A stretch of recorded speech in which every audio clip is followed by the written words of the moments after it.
Hi everyone, welcome to this tutorial on deploying application on AWS Elastic Beanstalk. So if you have developed application and then you are thinking of deploying it to cloud platforms like AWS, and this is the right tutorial for you. So in this video, we'll be talking about Elastic Beanstalk. So it is a platform as a service and it allows us to easily migrate, deploy and scale full stack applications on AWS. So when I said platform as a service, that means the cloud provider, in this case AWS, manages a lot of things for us, and then we are only responsible for providing configuration, like how many EC2 instances we want, what kind of database we want, or whatever it is, and then how to what kind of auto scaling group or what kind of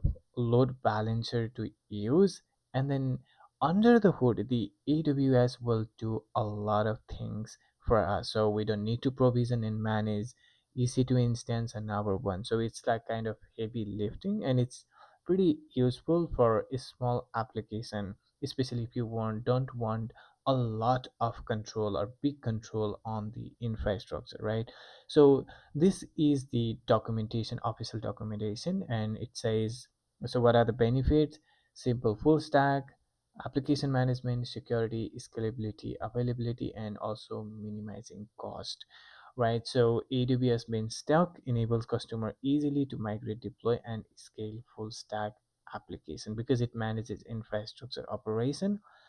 It lets developer to focus on business logic, and this is what exactly we want. So this is like the one of the easiest approaches to deploy application, right? So without worrying about like creating VPC and all of those things, especially for development or testing, this is pretty efficient. And in this video, I'll be talking about everything and every single configuration setting that you need to understand. So whether you are going for a certification exam or just learning or deploying application. So and just head over to Elastic Beanstalk. So just search for Elastic Beanstalk here and then just click on, and I have already logged in, so I have one existing. So if you have just started, you will have empty. So and so what I'm gonna do is I'm gonna create an environment, right? So let me click on this. So what is environment? Imagine environment, let's say you are working on some application. You will have development environment, testing environment, user acceptance environment, etc., right? So this is what exactly environment is, right? We will be setting every configuration required for this environment. And there are two environment type: worker environment. For example, if you are some dealing with some background jobs, you will be choosing worker environment. For API application like HTTP or HTTPS, you will be using web server environment, right? So we'll be deploying a simple web app with only one single endpoint. So but doesn't matter how complex the application, it's always the same thing, right? And my application, so I can say my EBS and then app and then tutorial. So I'm just gonna add hyphen here. Okay, sorry. And here, and then in this environment information, so what I can say is my EBS app and then dev environment, right? So it's just a convention, so you just define whatever environment it is.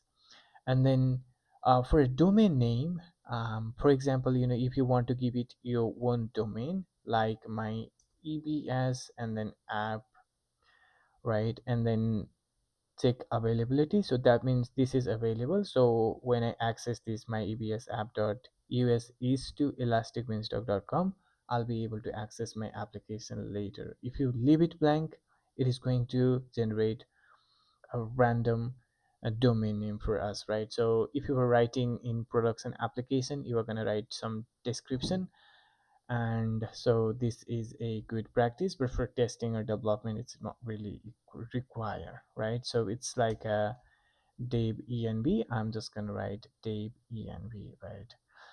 And then for a platform, like, what kind of application you are deploying, what kind of environment you want to set up. So for example, I'll be going with Java application, a simple Java application that serves for hello world or something like that, right? We'll be uploading file later, so but I'm going to be choosing Java.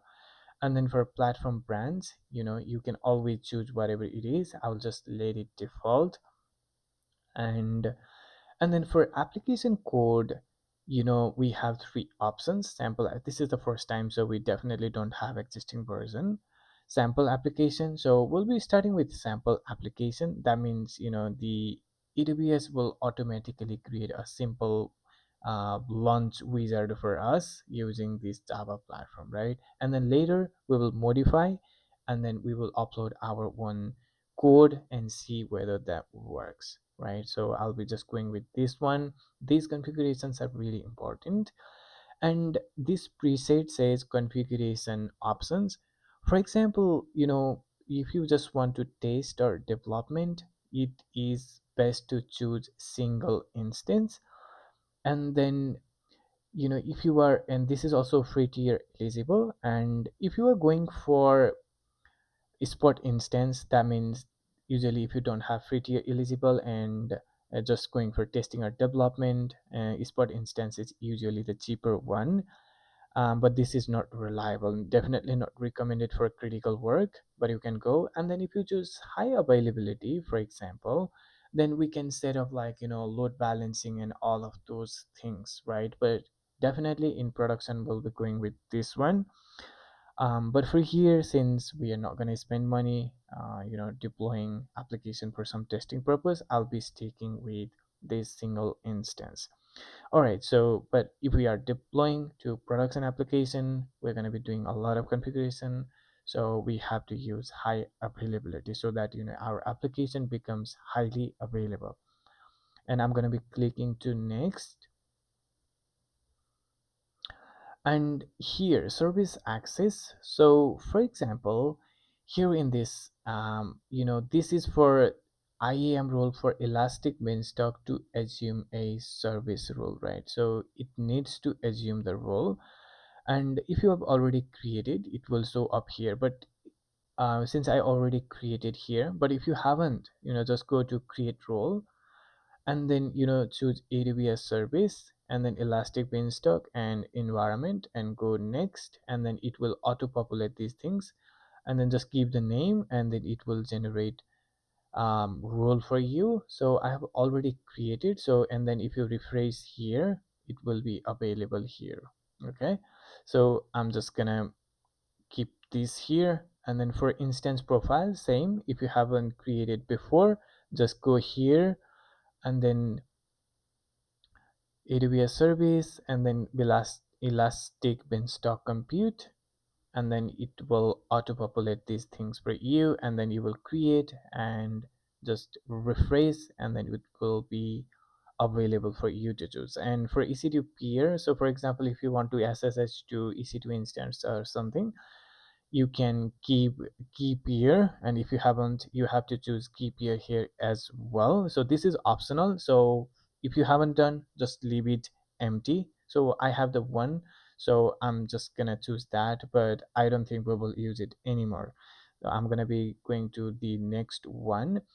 And then here, so in this networking database and tags option, so instance setting for VPC, for example, if we want to in a launch application in a custom VPC instead of default, we have to create here. So you to create a VPC, and then, set up like VPC subnet private public whatever it is. And then, um and then, choose this option here. But since we are focusing on Elastic Beanstalk, so VPC itself can be like a big topic, so we are not going to toss that. Elastic Beanstalk will deploy it to default VPC and will manage everything for us, right? So if you want to access it to EC2 instances environment, so you are going to be doing this. I don't think we need it. So Amazon EC2 instance public. um All right, so yeah, let's just keep it public. Well, we can also access us to um, EC2 instance, right? But I don't think we will use this again, just to see, whether it works or not. And for database option, this is extremely important. So here you can see some information. If you click on this info, configuring an Amazon RDS instance that interacts with your environment. Let's say your application uses um, some database URL or something from RDS. You can always enable this, and then enable these and define your engine, like what is the database type, like Postgres, SQL Server, etc., and then what kind of instance class you want, the storage, and then username, password, and then also you can set the retention policy, like deletion policy. So that means, because the one important things that you have to keep in mind is this is tied to environment. For example, the life cycle of database that's coupled to your environment is determined the deletion policy that you set in this configuration, because otherwise by default, if you delete this environment, Elastic Beanstalk environment, this database is going to be deleted. So you have to make sure that this is the behavior you want. Otherwise, you have to set a deletion policy here, like create snapshot, and then you can restore that snapshot even if you delete this environment, right? So but this is fine for testing. For production application, you are not gonna do like this is not recommended. This works for simple application, but for production application you have to maintain your own database like RDS or any other your one server or any other platforms, right? So just in case you are wondering how it works, you have to know that this is tied to this environment, and then this database will be deleted once you terminate this environment, right? So tag, and I'm gonna leave that. And so in the next option, so we have, let's say, there are like a lot of settings, so we don't need to touch all of them. So for security groups, EC2 security groups, so for example application security group, and then you can definitely create one security group. I'm going to be choosing launch wizard one, and this security group has nothing else, and it just allows port 80 on HTTP and TCP protocol, right? So when someone hits, let's say, on port 80, it will be allowed, otherwise it will be denied. And for like auto scaling group, so we can choose, this is important, like the capacity of an auto scaling, so to optimize number of instances. So if this is for testing, we can choose single instance. Otherwise we can go for load balanced, right? So if I choose load balance, we will see a couple of different options, right? So let me choose single instance. You don't see any option because it's only one. But if you choose load balanced, now we have minimum number of instance, how many instance we are required to run at least, right? So this is what minimum instance. So for example, you can do two, so that means the two will always be running there. And then for maximum, if you want to set five, that's the maximum it goes, right? So for example, I'm going to be setting minimum one, maximum five, but we are never going to reach five. We will always run because we will not have traffic. And this load balance will like send it to, let's say if we have five instances, it will send equal traffic to each instances, I mean healthy instances, right? Let's configure load balanced to see like how it works and what is created for us behind the scenes. So on demand instances and type, and then instance type. For example, I'm gonna be like doing t2.micro, for example, and then here t3.small, right? So t2 micro, it should be eligible for free tier. That's what I'm saying. That's why I'm changing. And then other have a lot of options. And for load balancer, so what kind of load balancer, we set the auto scaling group, right? And then this load balancer will route traffic to that auto scaling group we created. So up to five instances when the demand spikes, right? So application load balancer, https traffic, so we're going to be choosing this. And network load balancer, it's for like ultra high application, and then it also gives us one IP addresses, static IP addresses for each application, right? So you have to understand that. So since we are just going with simple HTTP application, we are going to be choosing application load balancer, right? So and then once we choose application load balancer, so the load balancer will listen on port 80, and then it will route traffic to target group, right? And so how does application load balancing works? Let's say I'm in user here, and then I'm sending request. I'll be receiving response here later, but this load balancer will be listening on port 80. That's what we added here. This 80, it was automatically added for us. And then it will, let's say we created 5, but here let's say we have only 2 instances, maximum instances. And then it will equally route traffic to, I mean, based on some algorithm, it will route traffic here, right? So that means this is the principle of load balancing. So load balancer is routing to target group, right? That's what we created. and Based on that, it will like auto scale, and then based for this target group, it will be routing traffic to, right? So the auto scale, it will go up and down. So for example, minimum will be set and maximum will go up to 5, but the load balancer will be routing traffic to all the healthy instances. So let's say if we have like a lot of traffic and then one instance cannot do it, it will distribute equally. All right, so that's what the load balancer does. And so here, for example, if you enable server logs, so by default, so for example, I have only one Elastic Beanstalk, right? So and then when we upload code, it will store those code in S3, right? So you have to understand that Elastic Beanstalk uploads the code to S3. So if you want to store logs in S3 bucket, you can choose here, but you have to make sure that this Elastic Beanstalk has correct permission to that S3 bucket to upload the code, right? So since we haven't configured that, I'm gonna be just disabling it. Okay. And for configuring monitoring, so we are here and manage platform, email notification. For example, if you want to know what has happened in your application, sometimes your application status changes from healthy to unhealthy, and at that time you want to trigger application email, or you want to receive email, especially for production application. This is pretty useful, and you must enter some email address here where you want to receive some updates, especially like where health changes or something. Okay, so but we are not worried about that.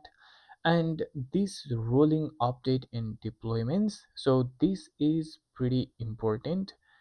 For example, you have to understand these things, especially if you are appearing for certification exam. These are the things. And also in the production application, it matters, especially if your application has to be highly available. So if you click on this, we have 5 options. Okay, all at once, rolling with additional batch, immutable, and traffic splitting. So all at once, what does that mean? So let's say you were deploying application like and you had 2 instances before, but you updated your application, certain code had changed and you want to deploy that. So that means all at once, it means just kill the previous instances and then upload the new instances. That means your application is going to be down, so it will experience a downtime for some time. So if it is okay for your application to have certain downtime, it's fine all at once. Or you can deploy application when the users are inactive, like early in the morning, or whatever time it is. But you have to understand what all at once means. And then when you choose rolling, that means now what happens is your application will not replace all of the instances at once. What it will do is it will, let's say, replace 50% first. For example, it will, if there are two instances, maybe it will kill one running instance and create one new instance, and then as soon as it's ready, going to replace there and then gradually do it. So at that time, so you don't have certain downtime, but your application may not perform well, especially if there are large number of requests, right? With the rolling, and rolling with additional batch, it's same, but it will create additional batch, but you have to make sure that it will incur some extra small cost, right? With this one, otherwise it's similar to this. And immutable is pretty interesting. It makes a lot of sense, especially for products and application. For example, it's not going to destroy all of your running world instances. What it is going is, it's going to create new instances, and then for a temporary auto scaling group, and then it will check health, verify everything is working, and then it will replace, and then it will route the traffic to the new one, and then it is going to kill the old ones. So this is pretty interesting and pretty nice. Immutable and traffic splitting.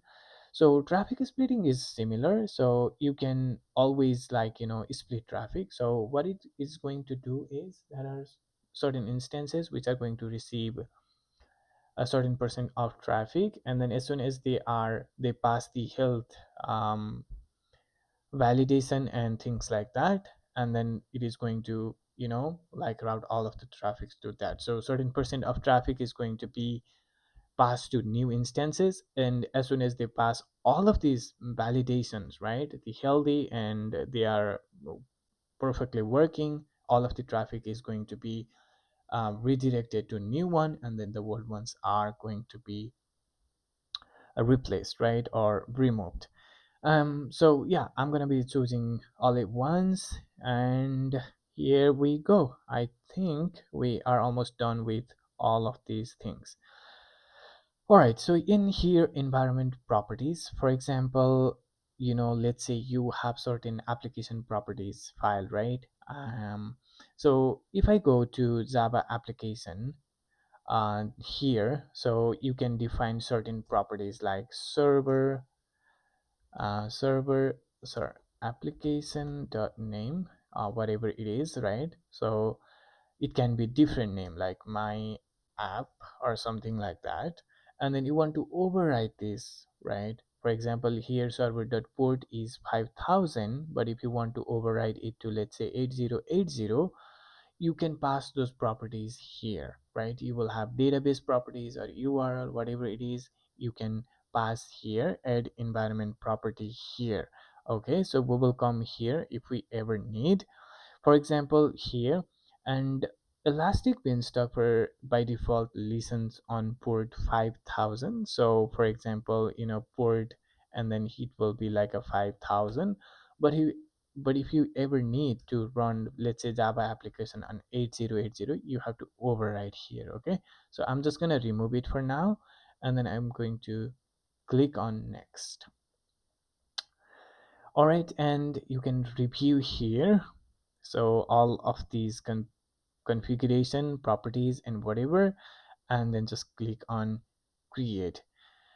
And so now we have created one environment called my EBS app dev environment, and unfortunately it will take a couple of minutes, so I'll be back once this is ready. All right, so I'm back, and now we have successfully launched our environment. And so that means, like, the health is okay. So there are a couple of options that you have to take. It's just environment ID.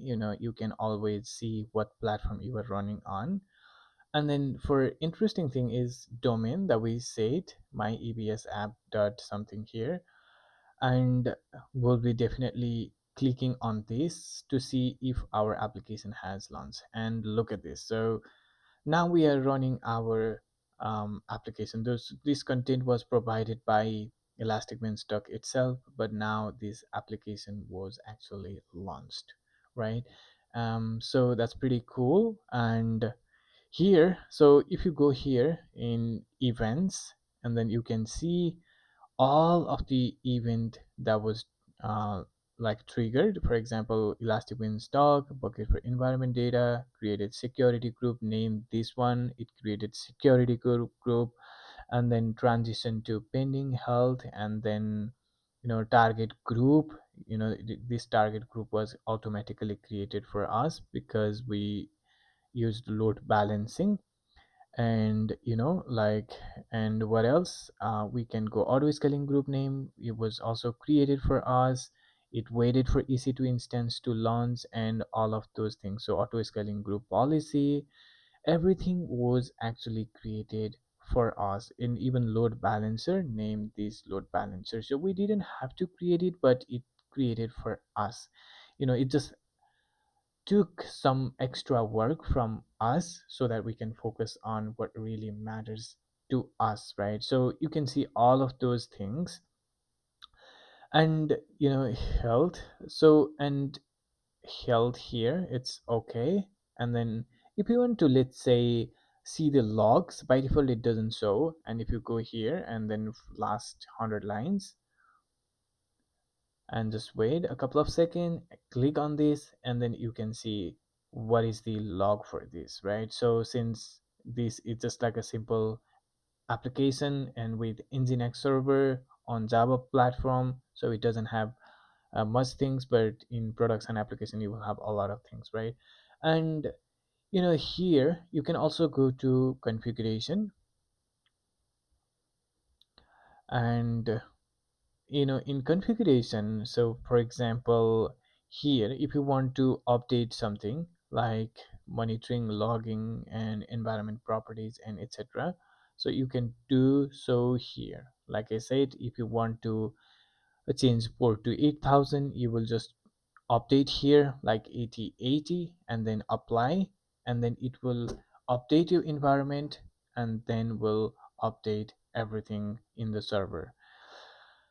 um and so what else? Okay, let's go ahead and see what has been created for us. Okay, so what I'm gonna do is, I'm gonna be seeing whether EC2 instance has been created for us, right? So I'm going to EC2 and then instances here, right here, and look at this. So these are terminated. And then if I filter, okay, no, I cannot filter. Oh, here I can do only running. Look at this EC2 instance is running, and it was created for us, right? So it's my EBS app, whatever we name, and then with instance ID, and it's running. It's not only EC2 instance, we have other things as well. Let's say load and then balancer, load balancer EC2. Just go to load balancer EC2 and then look at this. So this was created for us. And then security group, it has security group. And what else we have here? So it was created for us today. It's January 8, 2026. So this is, we can confirm that it was created for this application. And what we have, listener, look at this 8080, and then it forwards to target group. So if I click on target group, so this target group has one healthy instance because we only chose one, right? If we had choose, let's say, if we had to choose two, it would show us like two healthy or one healthy, one unhealthy. And if one of them goes unhealthy, that will be replaced automatically by auto scaling group, right? So this is pretty cool. Even though we didn't do a lot of things, it did a lot of setup for us under the hoods, and that's the beauty of Elastic Beanstalk, right? Well, here are like a lot of things. For example, if you go here, so this was on one, I created this one, right? And then here, so for example, here, whatever you want to do, let's say you want to clone the environment. Let's say you developed dev environment, and then you want to clone it, exact configuration, and then name it differently. So you can do clone. Just for example, here you can clone, and instead of dev environment, okay, towards environment, you can say for example here prod, right? And then you can deploy it to prod application. All right, so I'm not gonna do that for sure, but you can always do. And then restart app server, rebuild the environment, and you can terminate. Make sure you terminate after you are done, right? So and then also, so there is one option called swap environment. For example, sometimes you want to make one environment ready, and then you have another environment and you just swap it. So it is just like very variable swap. So it will be like prod going to be dev, and then dev is going to be prod, so depending on the situation whether that's feasible or not, right? So right now what we did is we just launched like a simple application server, right? We really don't have our one code. What if we want to upload our code, right? Of course we want to upload our one code. So for example here, so I have actually one application here, and then what I'm gonna do is I've like done maven clean install, so it is Java specific. So I'm gonna be like just uploading Java application like a jar file, and then here I have a jar file, right? So I'm gonna be uploading this jar, and then so nothing specific with any other programming language. What it does is so when something like slash comes in, it just says hello docker world, right? Nothing else. So what I'm gonna do is I'm gonna upload and deploy, and then I'm going to be choosing a file. All right, so spring docker demo, and then in target, and then this is the jar file, right? This is just a jar file. So I'm going to be uploading jar file here, and then it gives some version, and then deployment policy, it's fine all at once. I've already described what does it mean by all at once, rolling, and so on. So I'm just gonna deploy it. Right now this environment is going to be rebuilt, and then it will replace the existing code. So the code will replace whatever is currently running. All right, so it successfully uploaded, but I think it needs to rebuild it, so it will take a couple of minutes. So I'll be back when it is done.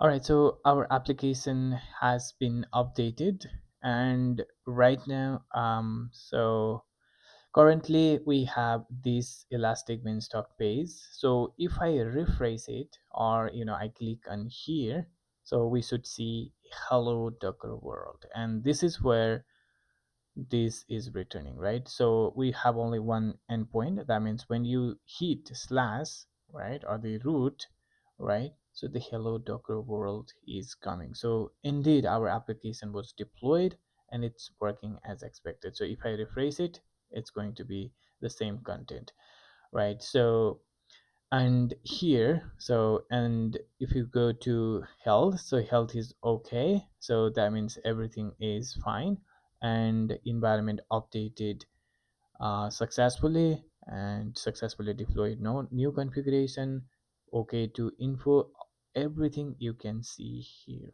All right, and if you want to see something like here, let's say yes 3, and then so initially I told you that everything is going to be stored in s3. So here in Elastic Beanstalk, whatever you gave, it is going to store all of those things. So here the jar file that I uploaded at 12:35, and it's currently 12:38, is uploaded here, and some metadata, and then also logs, these kind of things, they are going to be stored here. And let me click if we see something. Okay, so here it's a gz file. I don't think it works, but these are stored here. All right, so and this was all about Elastic Beanstalk. So it was a really long tutorial, but I believe it was extremely useful, and I showed you all the options in Elastic Beanstalk. So if you want to experiment with other strategy like deployment type, and then high availability and all of those things, you can definitely do, but this was more than enough. And for testing, since we are not going to spend a lot of money with testing, be sure that it may incur some cost if you don't have free tier eligible. And so, talking about pricing model, Elastic Beanstalk doesn't actually charge you for the Elastic Beanstalk itself. It is going to charge you for the resources you use. For example, elastic load balance, so application load balancer, EC2 instance, and if you are using database. So just understand that Elastic Beanstalk itself doesn't charge. So, and make sure, after you are done, just make sure that you terminate this environment here. So I'm gonna terminate it, and then just I'm gonna copy this, and then I'm gonna terminate it. So this will terminate every resource associated with it. So you don't need to go and delete everything. So like elastic load balance, application load balancer, target group, or EC2 instances, and everything else is going to be deleted for us automatically. And that was it for this video, guys. And if you like it, please don't forget to like and subscribe. And if you have any confusion, please write down in the comment, and I will try to answer. And I will see you in the next one.